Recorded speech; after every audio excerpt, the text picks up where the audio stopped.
That sounds like challah. So happy Rosh Hashanah. Oh, thank you. And And happy Melissa, Rosh Hashanah to you. thank you. Let's kick it off like that. Why don't we? I love a reason to celebrate. I mean, why not? There's so much shit in the world. Let's celebrate where we can, dude. Speaking of shit in the world, I read this last night and it's that heavy. It's that heavy. So I'm going to read it. Okay. This lady's Instagram handle is Integrative Trauma Therapist. So I don't actually know who she is, but of course, therapy shit comes up on my page.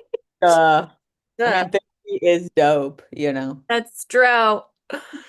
So she writes, if America came to me for couples counseling, here's what I would say. I sent this to you. You did? Yes. Well, shit.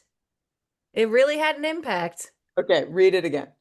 So she says, think of the right and the left as a couple on my couch, both desperate to be heard, both convinced the other side is the problem, both quick to anger, both feeling absolutely hopeless, both overwhelmed with fear and blame. Here's the truth. They can't hear each other right now because they're both stuck in survival mode. When you're triggered, your nervous system shuts off access to your prefrontal cortex. That's the part of your brain that allows you to listen, to understand, and to stay open. Instead, survival mode flips the switch to fight or flight, walls go up, defenses flare, every word feels like an attack. And let's be real. News outlets, politicians, and social media platforms fuel this cycle. They benefit when we're divided. They profit when we're consumed with fear and filled with doom. And it's important to acknowledge that what is happening in our country right now does make all of us very unsafe, regardless of side. Yet, in order to bring significant change, we have to anchor ourselves in safety. That is the paradox. We cannot control the world's chaos, but we can ask, how do we get ourselves safe enough? Safe enough to notice what still connects us. Safe enough to remember we do share beliefs. Uh, we have more overlap than we think, but we'll never see it if we stay trapped in fear, addicted to outrage, and caught in our echo chamber algorithms. If America was my client, I'd tell them, your real enemy isn't each other, it's the systems that keep you divided, dysregulated, and blind to your shared humanity. Mm, yeah. So I read that and I was like, of course, I was intrigued about a couple, like thinking of it as a Yeah. couple, I which, like the idea. and there are couples that are on both sides, and that does cause quite a divide. Mhm. Um, and, you know, how do we get back to how do we come together in a situation like that?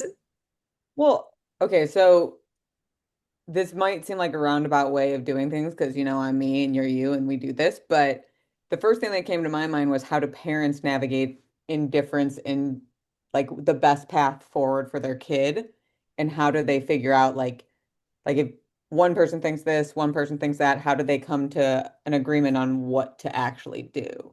And I don't have kids, so I don't know. I've heard clients talk about it, I've heard my parents talk about it, I've heard cousins talk about it, but I mean, it's not the same for everyone, right? Like I think there's differences, but what do you think? Like, do you notice any similarities between parenting friends or clients and how they navigate difference of opinions on what's best for the kid? Mm. Hmm. That is such a loaded question because there's so many layers and nuances, you Well, know? I think it's a comparable thing, right? Because I don't think any party is thinking I want to fuck up America, right? Like just like any parent, I don't think any parent's thinking I want to fuck up my kid. I think they're navigating the world based on their traumas, their previous experience, their belief system, what they think is the right way. And mind you, you and I are both psychology experts. So like we know the brain tells us this is the solution, but deep under it is the actual need. So I actually think we're all trying to get to the common humanity of how to feel something in the country again. And to the point of the post, it's about the systems that are creating divide, not the parties, which is the distraction. But I think it's similar in terms of parents because the ill intent isn't there in any in either party. Now, we're also in these giant echo chambers with social media where it's positioned to each party that they are the demon. They are the demon, as in the other party. But I literally, do you think any parent actually thinks I want to fuck up my kid? Yeah, I do, but I don't think it's a lot of them. I think it's definitely What? like outliers. Yeah, I mean, there's literally all kinds in this world. So I think some people are like they hate their kid or they resent their kid or um they just don't give a fuck about their kid. So yeah, I mean, I sadly, you're I talking to mean, a person who's I know. in a And lot. that's why I'm curious because to me, and again, this is just my perception, even if you don't like your kid or you resent them or whatever, that t doesn't translate all the time to me as I want to intentionally try and fuck them up. I mean, people kill their kids. I know that. So yeah, they're fucking them up intentionally. Well, now I feel like we have to define fucking them up. But regardless, let's not go down a rabbit hole there. In general, we'll just Sorry. go with more often than not, parents are trying their best to not fuck up their kids. You agree? Yes, absolutely. Totally. Yeah. Do you think the same is true with the political parties? Yes. I agree with that. Yeah. So I think the nuances in the parenting example like it translates well because it isn't a simple thing. If it was simple, we would have figured it out by now. We are a smart species, but we're operating with different traumas, different life experience, different levels of consciousness, different understandings, different beliefs, different people around us telling us one thing versus the other. And like the reality is we're all so extremely disconnected from each other that it makes it hard to connect to common humanity.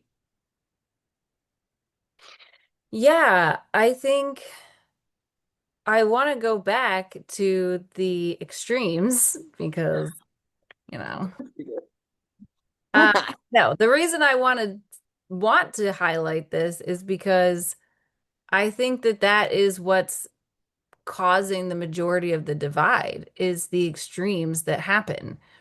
And of course, I think there's extremes. We all know how the bell curve works. So Mhm. there's outliers on both sides. Yeah. I think, I mean, I hope we all know how the bell curve works. That's probably a assumption as Yeah. well. Anyway, the point is, I think that extreme gets attention and extreme gets noticed. And like those people that kill their kids, they get noticed, they get attention. So I think sometimes when we're trying to judge a party, we judge it based on the extremists. And I don't think that's fair. Agree. Yeah. I don't think it's even fair to judge an individual, like to judge a party is to judge a race, to judge a religion, like, and there can be things that you don't agree with, obviously.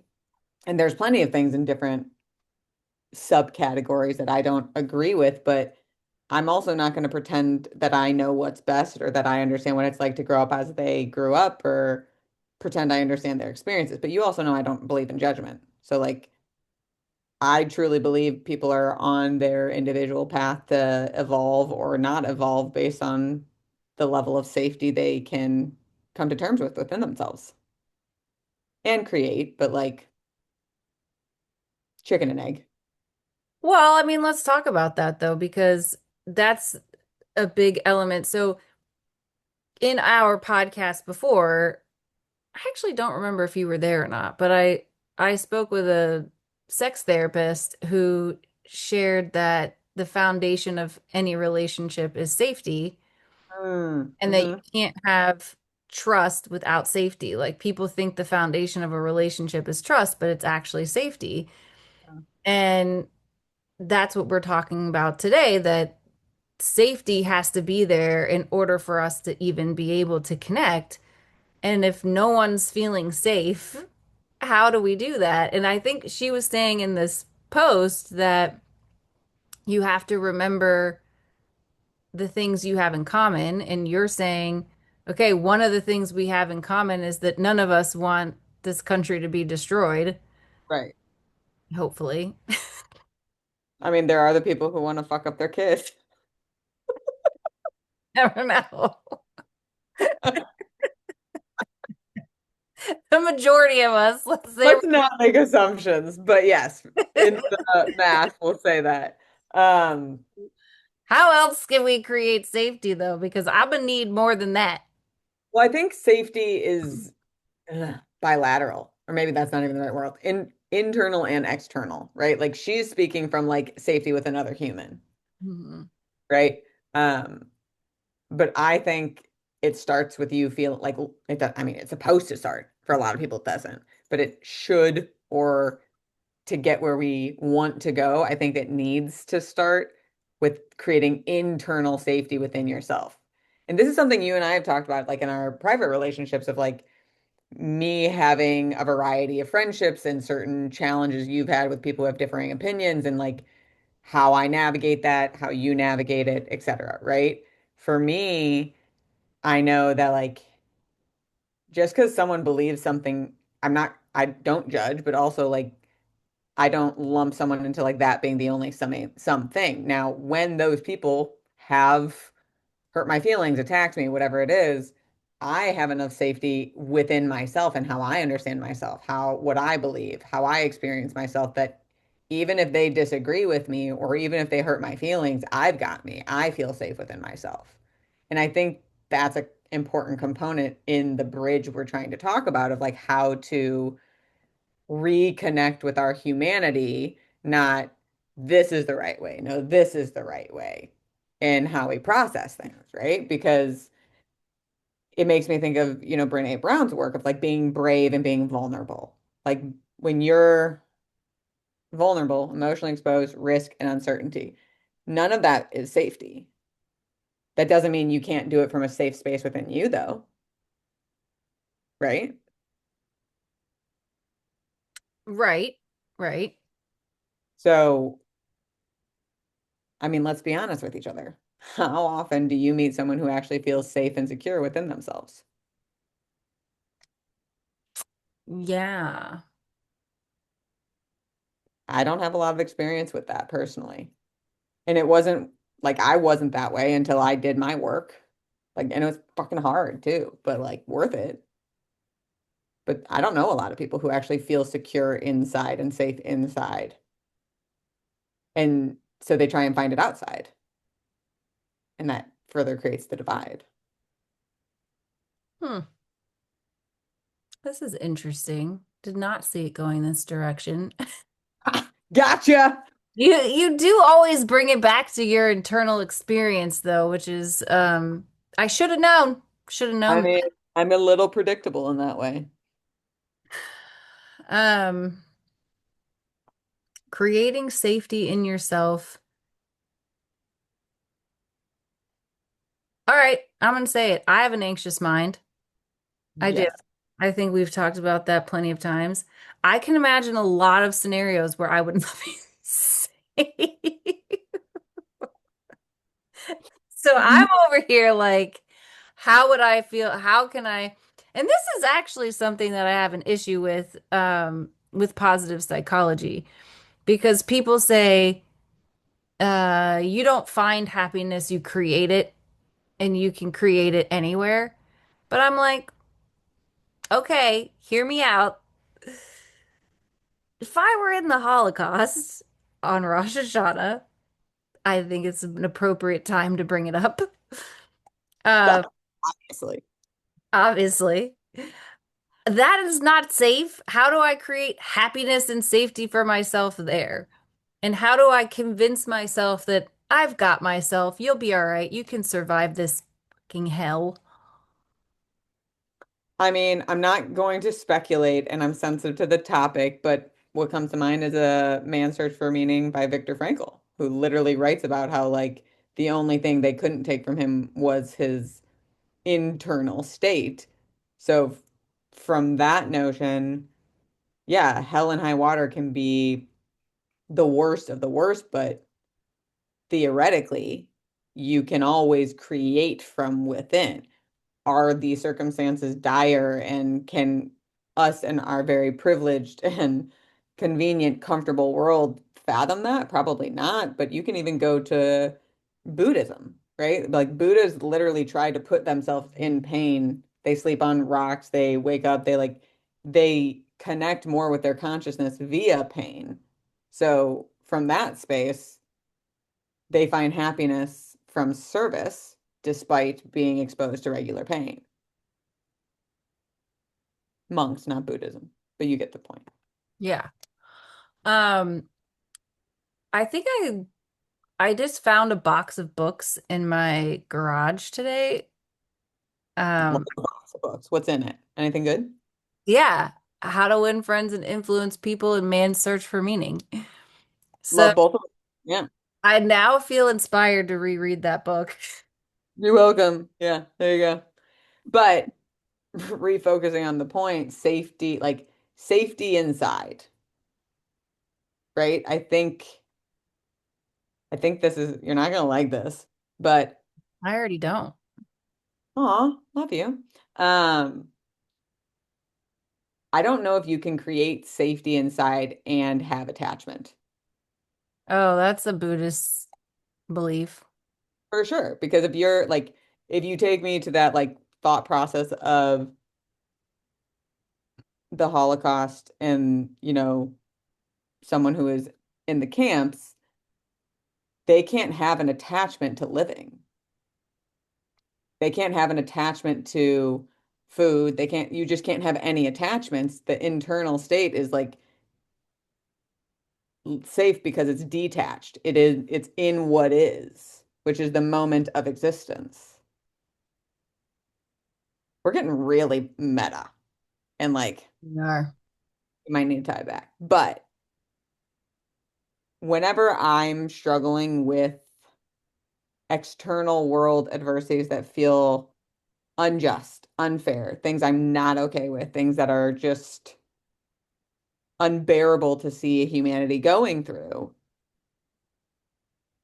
Maybe I choose to believe this, but I also know that like our ability to measure energy and what's out there is super limited as it is. So and I said this to you from the very beginning that I believe things have to get worse in order for them to get better because we have to wake up to the reality of the world we're in. Because so many people are asleep with the conveniences of our world. And how do you connect and reconnect when we're all numbed out, dissociated, medicated, distracting, escaping, avoiding? Like no one's actually home half the time. Hmm.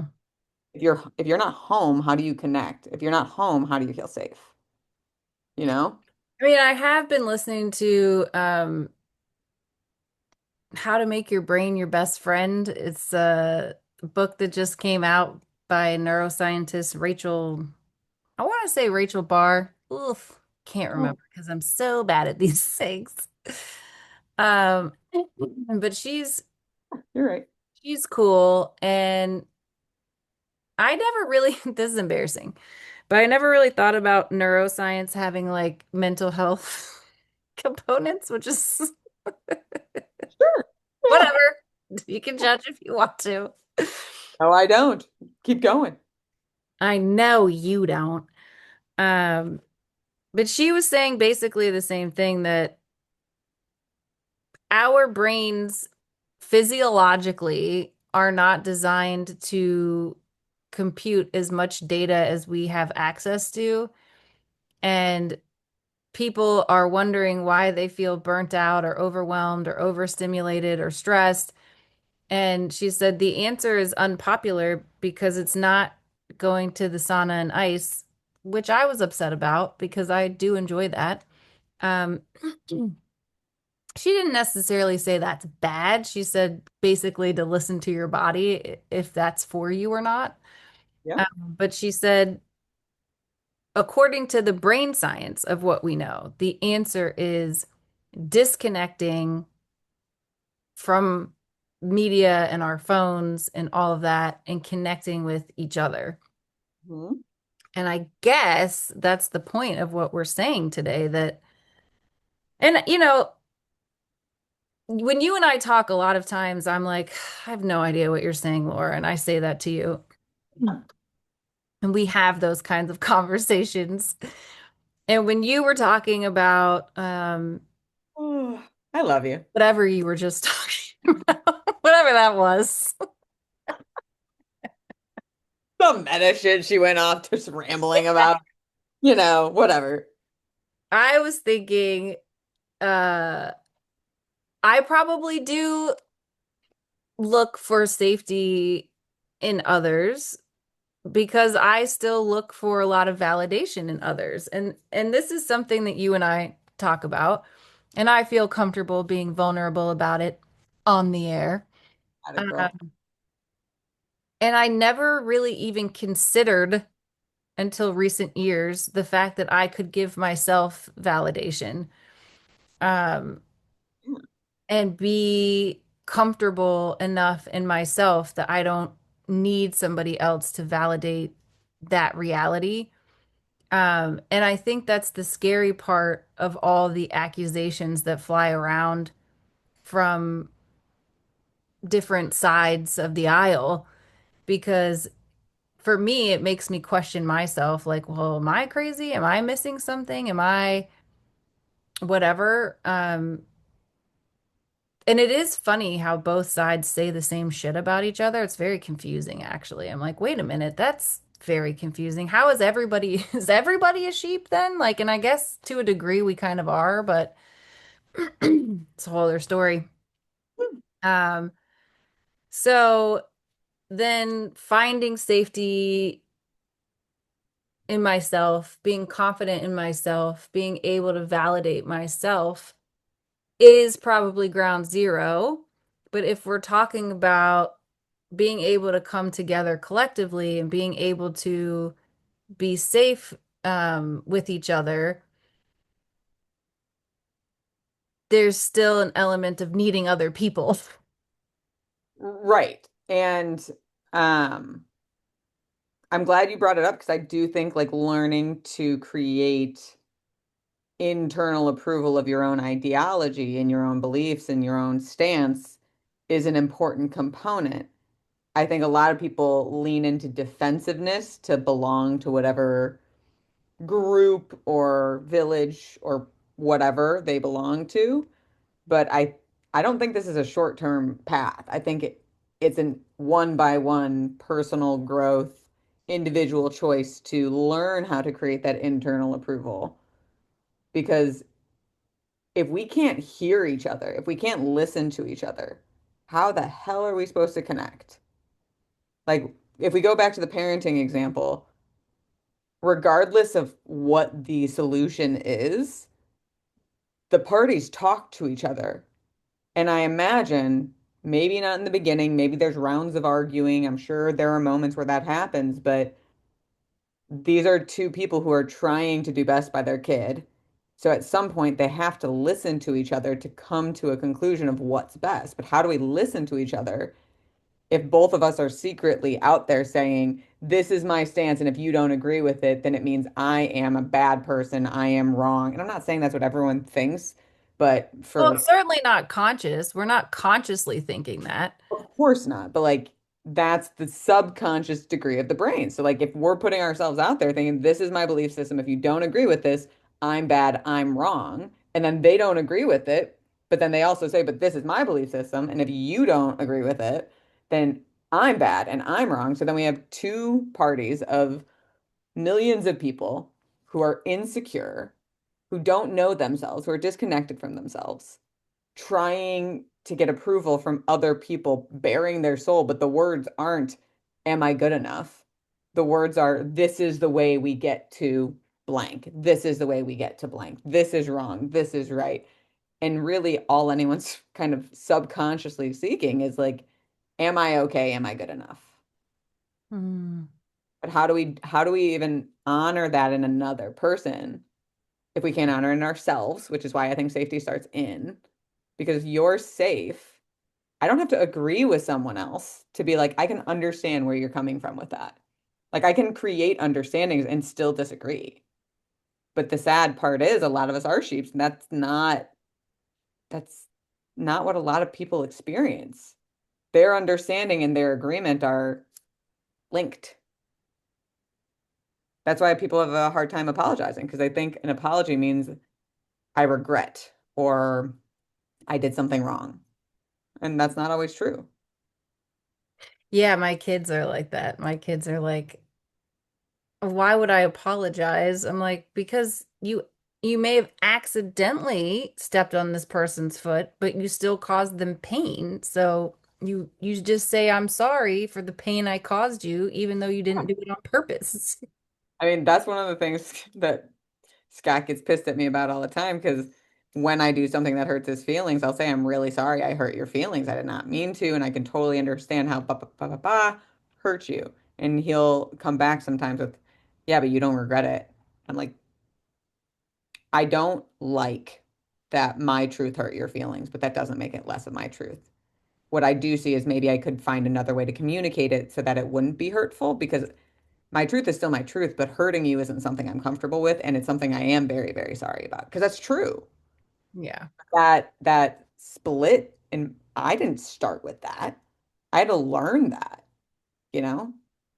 And a lot of people, they don't know how to navigate the layers of their mind to understand like what's really the problem, you know? Yeah. I mean, hell, I've been a therapist for 20 years and I'm this isn't like first of all, I think this type of situation that we're in this nation is something we haven't dealt with in this nation. So there's that. But also uh one of the things I realized early on is that I could study my whole life and still not know all the things that I need to know.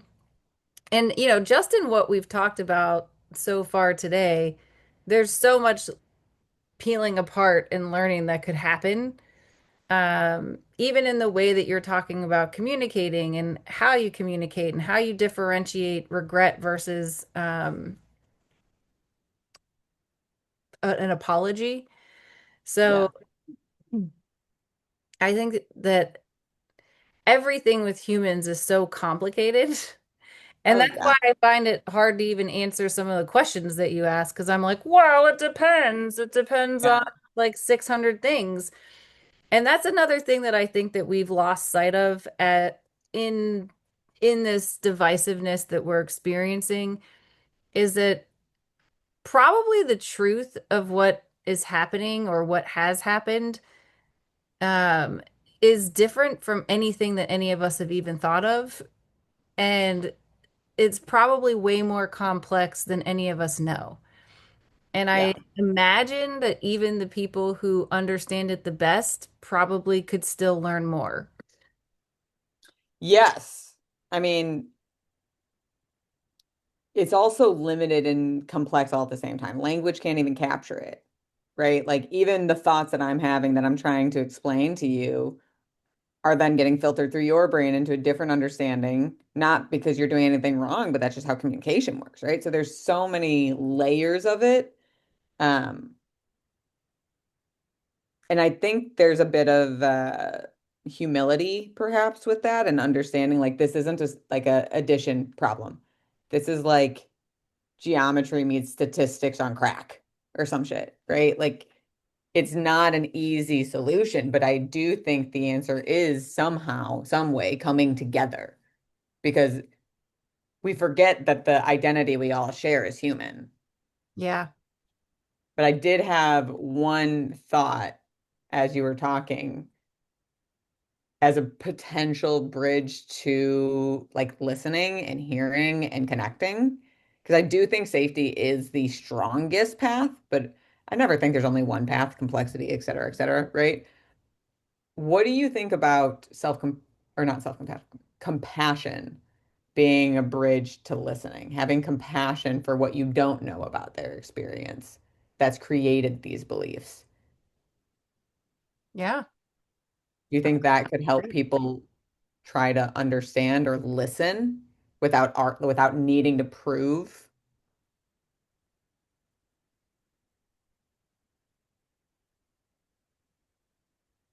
Yeah. How we get to compassion, we'd have to evoke some kind of empathy.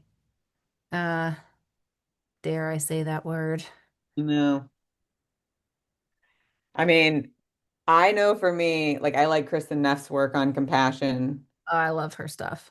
right? Mindfulness, common humanity, and self-kindness. So if we, that's the self-compassion. So if we extend kindness, we are mindful of ourselves in how we're communicating, and we remember we are all human who have had very different experiences and thus come to very different conclusions. And how that skill alone, that's what helps businesses succeed. That's what helps ideas be created and innovated upon. Like the difference of our ability to bring our life experience and create understandings can be something that builds a lot of things. It can also be something that destroys a lot of things, right? But it's an undeniable fact that all of us experience the world very uniquely. Yeah. And maybe that's the access point of common humanity is I cannot agree with these beliefs and I cannot understand what their life experience is, how they've even formulated these beliefs, or why they think this is the best way. But I know I can like understand that, be kind and mindful, and have a conversation. Because learning to listen to each other and communicate, I don't see another way besides that way. Maybe it's through compassion, maybe it's through internal safety. I don't know. I obviously don't have the answers, but Scott is a history buff, as we both know, and everything he's made me watch, despite me not wanting to watch it, talks about communication being the key to building the bridge when there's polarity. Yeah. If we're willing to listen or if we're able to listen, as the integrative therapist pointed out, that we can't if our nervous system is overstimulated. So maybe there's an element of self-care too, to calm your nervous system in order to be able to listen. I mean, I hate to say this, but I think this is all happening so we wake up. Like, I think it's trying to force us to be like, notice the things in your life that are pushing you over the edge.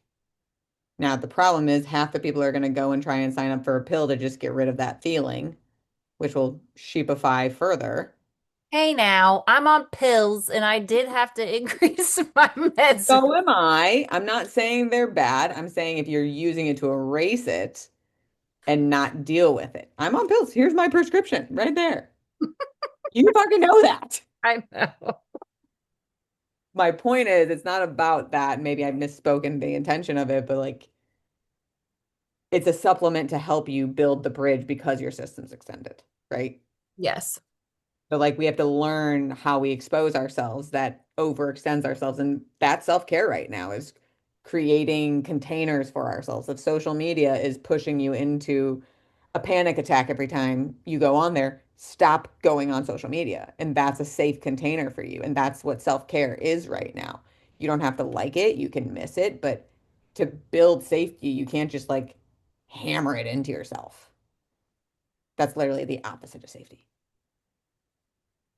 you know. Yeah. Oh Lord.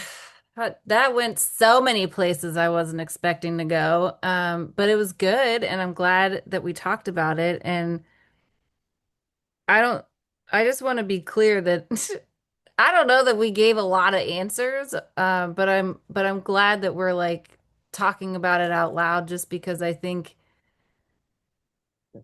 in recent weeks this has been something that's come up a lot with my clients and with myself, of course, personally. And it's difficult times to navigate, and it's hard to imagine us coming together collectively. But I do hope that what you're saying is correct, that all of this is happening so that we can, um, in some way, wake up to the fact that we are all connected and that we have to get through this shit together.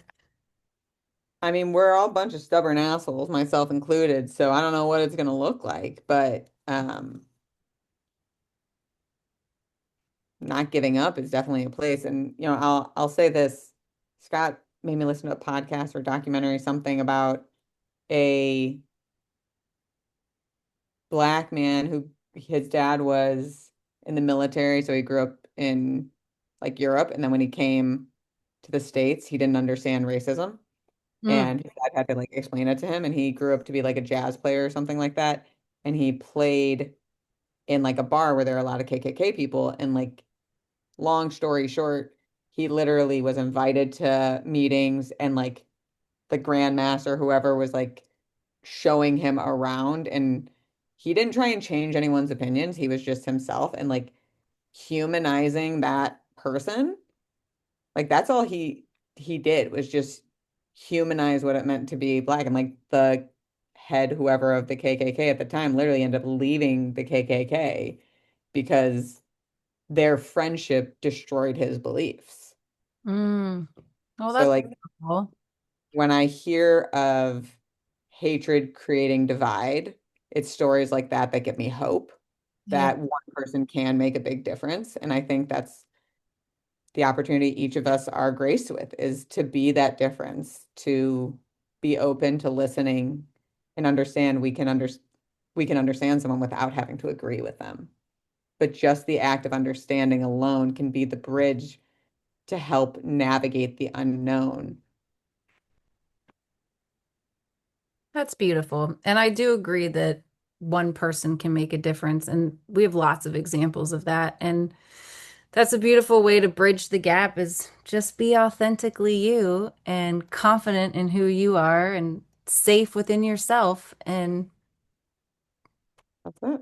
who knows what can come of that. So that's a great conclusion for us today. So thank you all for listening in. I hope you enjoyed our spazoids, but we definitely appreciate you embracing our authenticity, navigating the chaotic unknown that we get to play around with, and hopefully you found some relatability in our lack of decisiveness around the path forward, but the understanding that communicating together and hearing each other has to be part of it. Absolutely. Well said. Well done. Thank you.